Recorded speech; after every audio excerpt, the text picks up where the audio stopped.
Listei 7 erros que podem estar acontecendo aí na decor da sua casa para você ter ideia do que pode estar detonando e deixando você insatisfeito aí dentro da sua casa. Meu nome é Simone Vilela, eu sou arquiteta, especialista em arquitetura residencial e arquitetura de interiores. E bora lá comigo nesse conteúdo.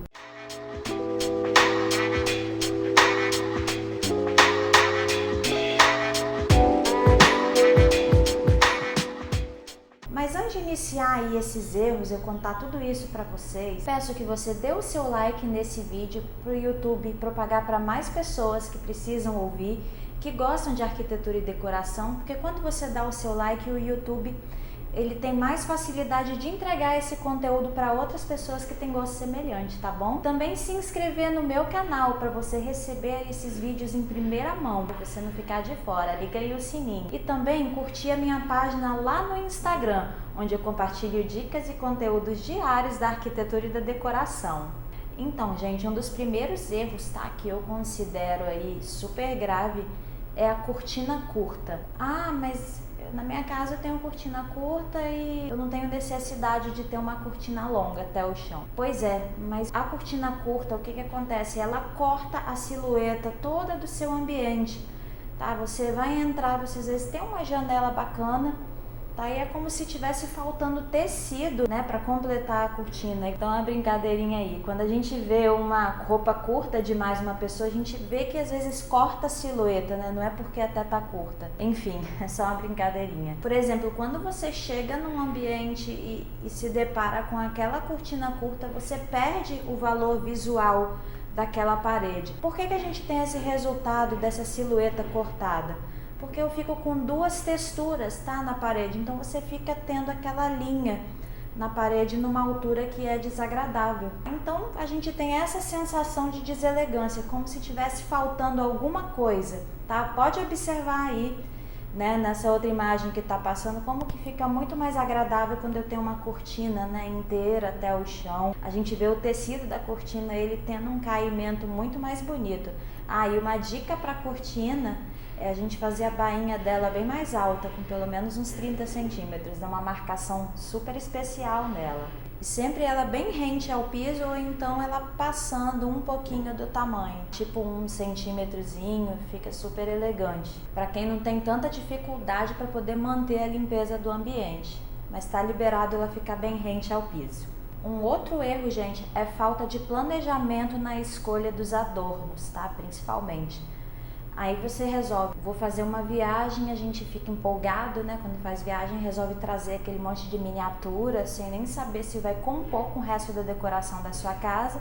Você simplesmente vai fazendo as compras por impulso e sai comprando adorno para sua casa, que muitas vezes você não tem nem espaço para colocar aquilo. Então, falta de previsão, gente, pode detonar toda a decoração da sua casa, porque fica um ambiente entulhado, sem propósito, sem coordenação com as cores, tá? Então a gente tem que tomar cuidado com isso. Quando eu vou fazer essa parte de adornos com o cliente, né, eu tiro toda a foto, né, da marcenaria, inclusive, que eu propus, faço uma triagem dos elementos de decoração que o cliente tem, tá? Às vezes tem muita coisa que ele também tem que desapegar, que não vai ficar legal com o lugar, ou vai compor em outro lugar.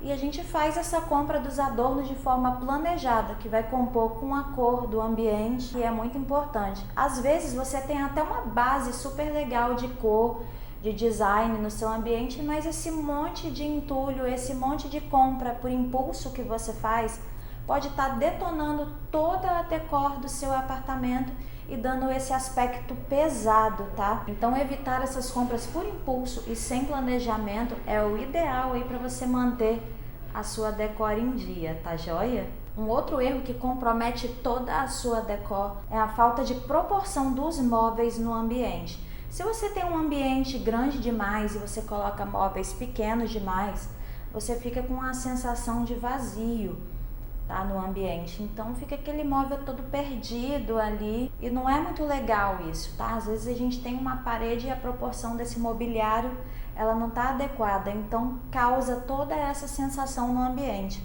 Uma outra coisa que também causa isso é quando a gente tem móveis grandes demais em ambientes pequenos demais. Então a gente sempre deve calcular todo esse layout tá? De uma forma mais proporcional possível, porque além do seu projeto ficar muito mais útil, tá? No dia a dia, a escala ficar humanizada, você tem um aproveitamento muito melhor do ambiente, fica muito mais bonito. Então a gente deve ter cuidado com a escala desse mobiliário, porque tudo isso pode comprometer demais, tá, o resultado final do ambiente. Ou ele fica com aquele aspecto entulhado, fica super pesado quando eu tenho aquele mobiliário grande demais no ambiente pequeno, ou fica um mobiliário sem importância também. A gente não dá um destaque especial, de repente para uma cadeira, uma poltrona, que dá todo um charme ao ambiente e à composição final, tá? Então a gente deve se atentar às proporções desse mobiliário com o ambiente. Eu diria que isso é um dos fatores mais importantes para a gente ter uma decora equilibrada. Ainda falando dos mobiliários, o quarto erro, tá, que eu estou considerando para hoje, é quando a gente deixa todo o mobiliário combinadinho demais. Por exemplo, aquele jogo de sofá, né, que a gente via muito antigamente, inclusive, a gente tem, né, sofá com duas poltronas, tudo no mesmo tecido. Outro exemplo também é a gente deixar tudo com a mesma madeira, a madeira do piso, para quem gosta de piso de madeira, com a madeira do rack, os pés da madeira do sofá, da poltrona, da mesa. Ter a mesa, se for de madeira, combinando com o rack, então a gente seguir toda essa nuance com a mesma madeira, tudo com o mesmo tecido, o mesmo tom, deixa a sua decor datada e também muito monótona, sabe? Então fica um ambiente muito monótono e previsível. O ideal é a gente estar trabalhando ali, principalmente as texturas, mesmo que você queira um ambiente mais monocromático, que particularmente eu gosto super, tá? Então a gente prevê ali pelo menos tecidos, né, que são diferenciados, eles podem até ser tom sobre tom, mas a gente trabalhar texturas diferentes, tá? A madeira, a gente ter esse cuidado de fazer a transição entre elas para não ficar um visual pesado, tá, no ambiente. E outra dica também que eu dou é nos elementos soltos, tá? Uma poltroninha, a gente colocar uma cor que tem a ver com a atmosfera do ambiente do cliente, também fica muito especial. Há uma cor, né, que também vá compor com o restante da decoração. Eu sempre gosto de estar linkando essa paleta de cores com todo o ambiente para a gente ter uma movimentação mais dinâmica, tá, do ambiente. Então o ideal é a gente estar mesclando, tá, cores, texturas, para dar um aspecto mais interessante ao ambiente, e isso também contribui para a gente destacar mais uma forma que seja interessante no projeto. Então a gente sempre está trabalhando ou no visual monocromático, a gente trabalhar o tom sobre tom mesclado às texturas, e eu gosto bastante de colocar as cores nos adornos, tá, nos elementos soltos, que fica muito legal. Ou a gente fazer uma previsão de cartela de cores para a gente ter uns ambientes mais interessantes e com uma dinâmica mais legal, tá bom? Continua aí assistindo o vídeo, porque esse vídeo ainda está recheado de informações aí para você não errar na sua decoração ou fazer as correções. Fica aí a dica. Ai, gente, uma outra coisa também que a gente deve ter cuidado é na questão da iluminação.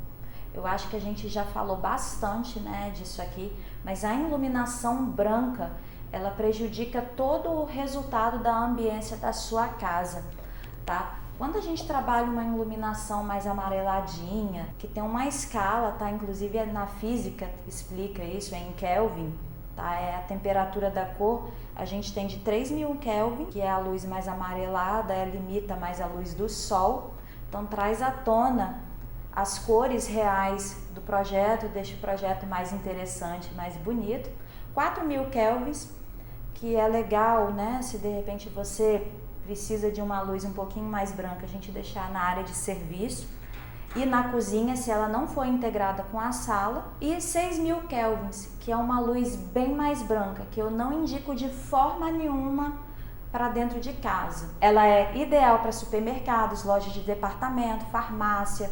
Então você não vai querer a sua casa com aspecto de loja de departamento e nem de farmácia, né? Então, gente, o ideal para a casa da gente é investir numa iluminação mais acolhedora, mais quentinha, tá? Então a temperatura aí de 3000 kelvins é a ideal, tá? Você tem uma iluminação que vai valorizar todo o conjunto da sua casa.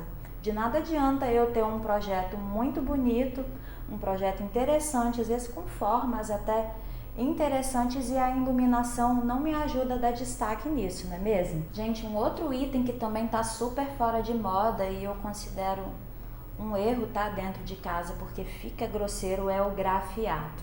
Ou seja, aquela textura, sabe, na parede interna da casa, que muitas pessoas inclusive colocavam cor nela. Isso é um item que hoje compromete totalmente a decor da sua casa, para você que busca um visual mais elegante, mais acolhedor para casa, tá? A gente deixa essa textura hoje em dia mais para a parte externa da casa, quando você quer ter uma resistência maior das paredes. Ainda assim eu evitaria, tá, essa marcação muito grande que é o grafiato. Tem aqueles desenhos que são em forma de risquinho. Então, gente, o ideal é evitar colocar o grafiato dentro da sua casa, porque compromete totalmente o visual da decor da sua casa. É um visual muito voltado para os anos 90, né? Inclusive, eu tinha até em casa, quando eu era criança, tinha uma parede que ela era totalmente laranja, assim. Desde aquela época eu já não gostava muito. Pai, mãe, ai, vocês devem lembrar daí, né? Mas enfim, isso compromete muito o visual da sua casa, não dá tanta personalidade. Quando você mantém o grafiato, você fica repetindo padrões, né, muito antigos e que não combinam com muita coisa. Então, para você que quer uma parede com alguma textura diferente, o ideal é investir em cor ou papel de parede, tá? Cimento queimado, a gente tem várias opções aí diferenciadas, tá? É porque o grafiato remete muito à área externa da casa. Um outro erro, que eu não sei se eu posso dizer exatamente que é erro, mas eu considero que isso deixa a decoração da sua casa datada, é o uso de sancas, sabe? Aquele roda-teto que a gente tem em toda a casa. Isso pode comprometer totalmente a decoração da sua casa, principalmente para você que busca um visual mais moderno para sua casa, menos poluído e mais clean. Então, evitar as sancas, tá, gente, vai dar um resultado bem diferenciado na sua casa. Porque muitas vezes você tem o design dos mobiliários interessantes, com cores diferentes, e você tem um elemento no teto, tá, que vai comprometer todo esse resultado e vai deixar a sua decoração também, né, com essa cara aí dos anos 90, principalmente aquelas sancas bem rebuscadas, né, que a gente via no passado. Então, o ideal é a gente estar utilizando ou praticamente quase nenhum elemento no gesso, investindo mais na iluminação. Hoje a gente tem peças interessantíssimas, como o perfil e os spots, tá? Deixando esse teto mais limpo, que a gente pode trabalhar o teto com alguma pintura diferenciada, uma iluminação bacana que vai dar todo o diferencial na sua casa, tá? Então, a gente deixar um teto aí mais clean possível para a gente ter um investimento melhor na iluminação, tá? E no restante do design da sua casa. E para você que quer evitar esses erros de decoração na sua casa e ter um projeto de arquitetura todo associado entre ele e a parte do design, clique abaixo no link da bio para saber mais sobre o meu pacote premium. E se você quer saber mais erros de decoração, deixa aí nos comentários, que vai ser um prazer gravar mais. Existem muitos outros, gente, que eu posso contar para vocês, tá bom? Aguardo o comentário de vocês, fiquem com Deus, até o próximo vídeo, tchau, tchau!